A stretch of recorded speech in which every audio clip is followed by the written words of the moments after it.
এই ব্রত করিতে প্রচার, ভক্ত ইচ্ছা পূর্ণ হেতু আশুতোষ কহে, এ ব্রতের তেজরাশি সর্ব পাপ দহে।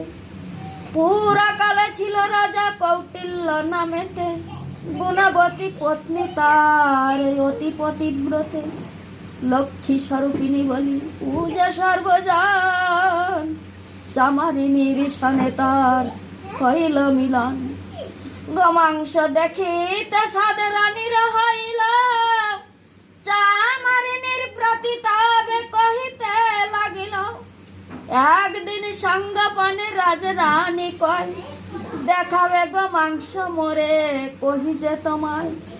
চামারিনী কয়, মাগো কি কথা কহিলেই, শোনে যদি মহারাজ দিবে মোরে শুলেই।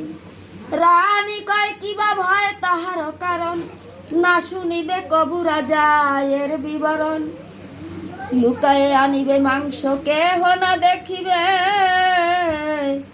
সঙ্গপনে তুমি মোকে আনি দিয়া যাবে। চামারিনী শুনে গেল আপন ভবন, পরদিন মাংস লয়ে আসিল তখন। মহারানী মাংস লয়ে প্রাসাদে আপন, সভয়ে আচ্ছাদি রাখে করিয়া গোপন। দৈব ক্রমে ভীত মুখে রাজকর্ণে গেল, কুপিত হইয়া রাজা মহলেতে এলো। রক্ত চক্ষে মাংস কথা রানীরে জিজ্ঞাসে, সত্য করে তুমি কহ আমারও সকাশে।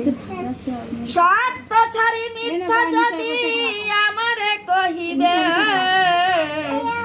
যম ঘরে পাঠাইব নিশ্চয় জানিবে।